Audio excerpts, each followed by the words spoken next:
Stafford is bad, Stafford sucks, all of those things. The Rams gave up 2 future first-round picks, a 3rd pick this year, and their starting quarterback now for Stafford. Yeah, I just, if he was that bad, right? If he was such a bad quarterback, I don't see him having that type of market. People definitely wanted Stafford. Definitely a hot commodity. I just wish the Lions were in the conversation differently for it being around the Super Bowl time as opposed to which quarterback are they trading. Right. Exactly. Yeah, I hear you, man. I agree with a lot of that stuff, man. Stafford, he was a beast. He earned my respect. I will say that. When he first got there, I didn't really want him. I wasn't impressed with his record in college. I was going for Mark Sanchez. I know he ended up being famous for something else. That butt fumble. But before that, I felt he was a adequate quarterback. I'm not saying he would have been a franchise leader and all those stats you just named, but I just feel like he had the winning attitude. Going to USC, he knew how to win. So that's why I was kind of sold on Sanchez. But after that Browns game, when Stafford broke his shoulder, I think that was, what was that? His shoulder blade he broke?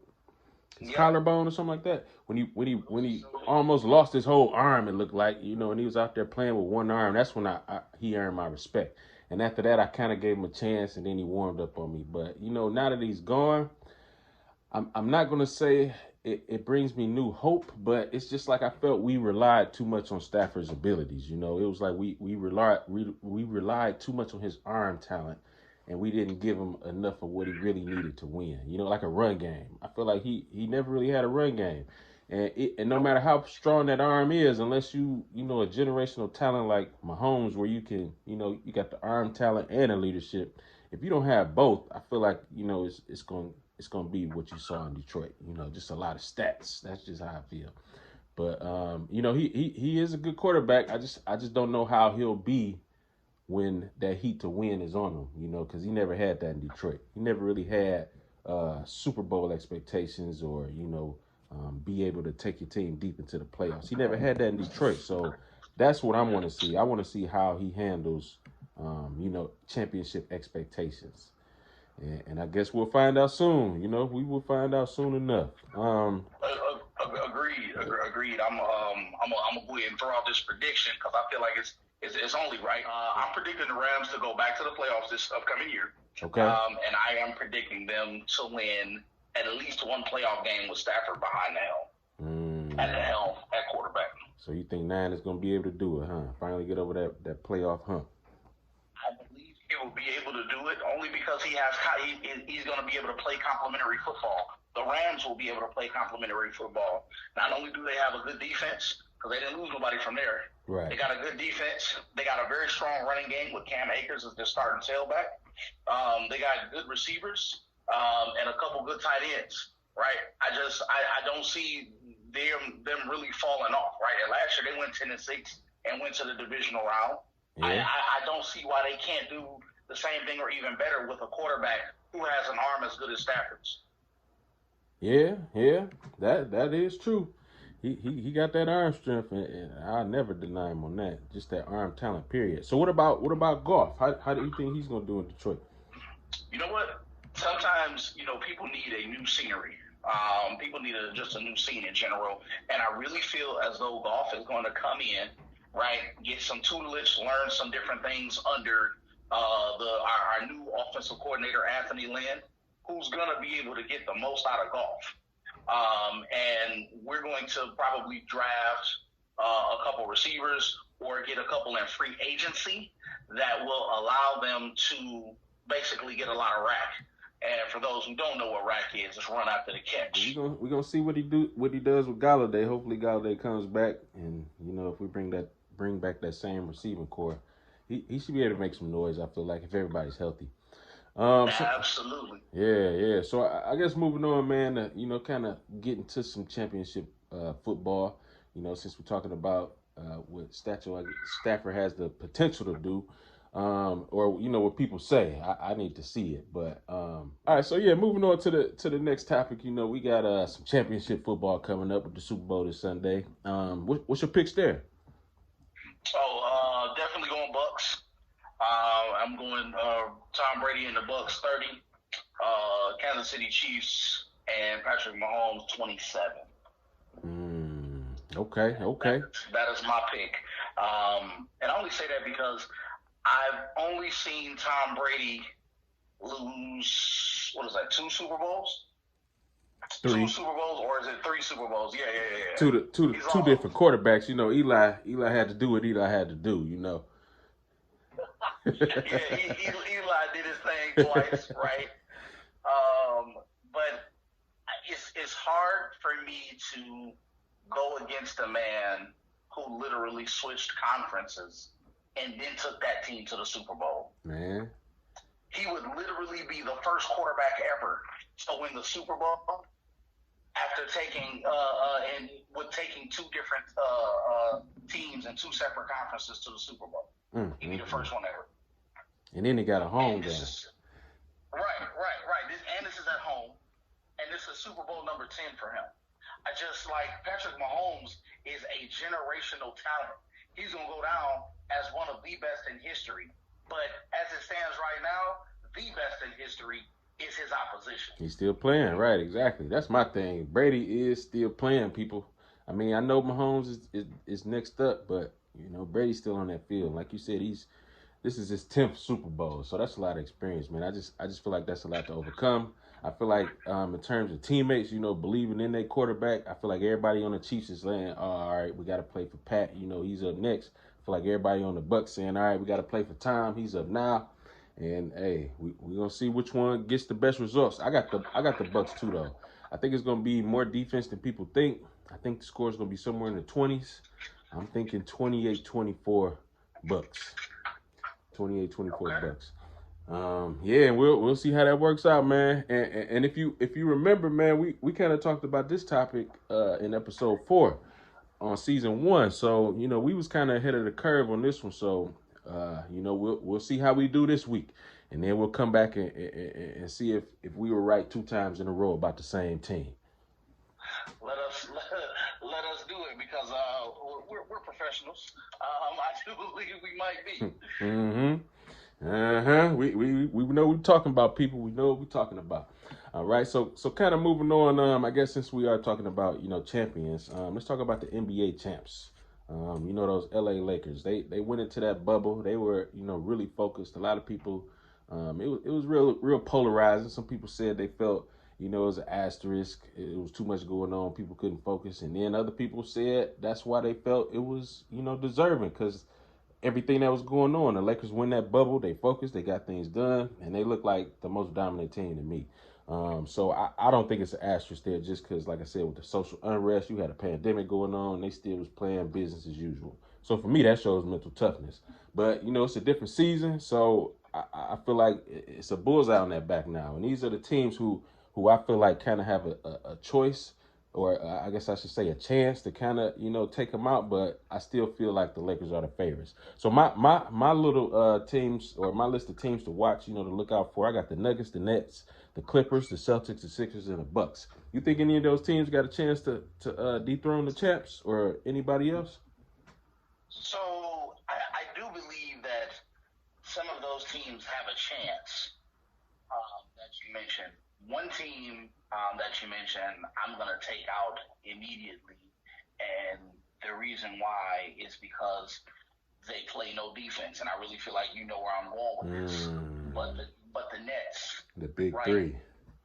You see the problem with the big 3. You got Kevin Durant. You got James Harden and Kyrie Irving on the same team, and you like, man, that's a superstar team. But they don't play any defense. They don't care about it. They want to win in shootouts like it's the All-Star game, 150 to 149 every day. That's not going to cut it in the playoffs. And in the event they happen to make it to the championship in the NBA Finals and they play in the Lakers actually play a semblance of defense. So I don't see them winning that series, right? And it's one thing to beat somebody in a game, and these teams that are on the lower rung, in the NBA. But when you're playing the elite You have to play defense, or otherwise you will be shut down. Mm-hmm. Mm-hmm. So teams have an opportunity, but I don't see them doing really beating the Lakers. Like LeBron is playing like he got Benjamin Button or something, Man. and I don't understand how like the older he gets, it seems like the better he's doing. Man, he is a wine connoisseur out here, so hey, wine gets better with time. He hey, I'm with you, man. It looks the same with me. It seems like he in his second prime. I mean, I honestly feel in my opinion that once he got back to Cleveland, he kind of became a different animal. Same beast. What Kobe say? That's what I feel like Kobe became or LeBron became, man. It's like he just went back to Cleveland with a whole different mindset, like knowing that he's the best player in the game. It's like in Miami, he thought it, but once he got back to Cleveland, it was like, all right, I know I'm the best in the game, and it's been showing ever since, if you ask me. Yeah, I mean, honestly, it has been, and so as crazy as it sounds, right? I've never been a LeBron fan. To be honest, not like as far as him being basketball, because he beat my beloved Pistons back in the day. You know what I'm saying? When the Pistons was on the top. So I didn't always held that grudge. Talking about when he scored 25 in a row or something like that. You go bringing that up. Hey man, you know what the Pistons did to me, man? They passed on Melo. I'm still hurt from that. And fired Carlisle. But I'm sorry, go ahead, man. That's irrelevant right now. Go ahead. No. All I was saying was that although I don't like him, you can do nothing but respect his game. You know what I'm saying? Nothing but respect his game because he's done nothing but lead the league in everything since he's been here. And he's just so dominant and a polarizing figure for the NBA. So that's what I think about LeBron, man. He's amazing. Man, yeah, he's doing his thing, man. He is doing his thing, especially between him and Brady. About to be on 20 championships between the two. Like, come on now, that's just crazy. But yeah, man. Moving on, man. I guess the next topic that we're gonna go with, and this is the last topic we're gonna bring it home with this one. This one's talking about politicians, and this is something that's kind of close to you. I'll let you get into that in a second. Let you be able to talk about that.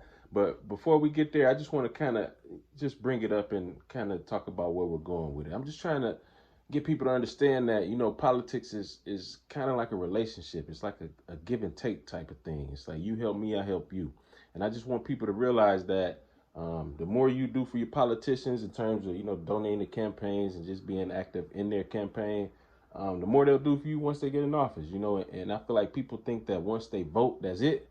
So I'm just trying to get people to realize that you got to do a little more. And on top of that, let's recruit some people to come into politics. I feel like because our last two presidents were both elected over the age of 70.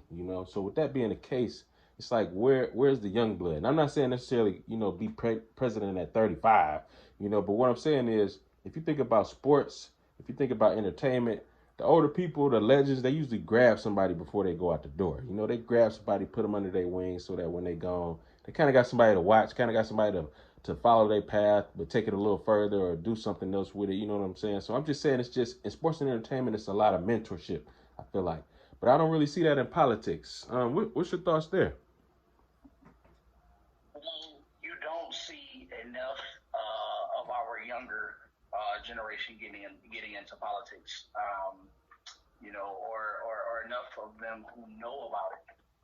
The more national news that it is making, of course, with the president that we just had, along with the president that we, just elected. As you said, these people were over the age of 70, and if that's who's running, right? How does that bode for the future, right? Because their mindset, as older people, right, can differ a lot from a younger generation, right? So what they think is good for the people, right, to set them up for the future may not be exactly what's actually good for the people later, because they're really basing it off of what they thought about in the past. Mm-hmm. But you got to thinking people in order to move forward in this country. Mm-hmm. So, I say those things to say that you can run for office, you can run for political office, right? And what I think about politicians in general is that they are servants for the people. You serve the organization with which you are the politician for. It's not that the people serve you, right? They vote to get you in, but you as the politician is the one who's serving those people that trusted you with their vote, right? And people look at voting as just oh, well, here it is. I just put my ballot in. Here we go. But voting is so important. It's so real because there was a time where a lot of us couldn't do it. Right. Facts. And I definitely don't want to go back too far, but I'm just saying we couldn't vote for a period of time. So we couldn't sway who did what. It was only based off of the minds of the people who could actually vote, which wasn't somebody that looked like you and me. Not at all. Not at all. Yeah, that's man, that's a sad reality, man. Sad reality. So to switch subjects, or kind of stay on the same subject, I hear you putting, your hat on the table with that in that politics race. Is that what I'm hearing? You know what I am? I am throwing my hat into the political ring. Nowadays, I'm actually running for City Council of Southfield this year. Okay. So how's that looking in terms of the campaign and whatnot? The campaign is looking great, man. I'm doing what switching it over to sports for a second. I'm doing what Dan Campbell has done is I've assembled a team of people who have either run elections or have been in the political field already. People who have been in office before to help me with this campaign. As me being a novice on this market, it makes sense to surround myself with people who are smarter than me in this field. Yep. That's a big part of leadership, man. Jordan was a rookie at one point. That's how I look at it. That's correct. So yeah, that's really what it is. Running for city council here in 2021. The election is in November, and my hope and my goal is that that the people see me as the best man for the job, because my goals are twofold. One is to make sure that our children aren't forgotten about, are not forgotten about, because they need a pathway upwards. And then our elders and our seniors are definitely not forgotten about, because we've stood on their shoulders for so long. So I want to make sure that those two groups are okay. You got one on the way up, and you got one on the way out. You want to make sure that the group on the way out is living the most comfortable and the best that they possibly can through these years, and not have to struggle and do the things that they were doing in their earlier years, in their earlier adult years. Right now, they shouldn't have to do those things now, because they already paved the way, and all the hard work that they put in should have already been paid for, basically. So those two groups are who I want to focus on the most. Hey, that's an excellent plan, man. I like the way that sounds. The past and the present, or the future, I should say. That's what it is. That's what it is. Well, man, you got, if I was living in Southfield, you definitely have my vote, man. But I will do anything I can to help the campaign, man. So just let me know. And we got to get you a seat, man. Very much appreciated. Yes, sir. But yeah, that's kind of where we were gonna end episode 1 for season 2, man. Is it anything you wanna say before we go? Go Buccaneers. Uh-oh. Can't say go Bucks, because that would hurt my feelings.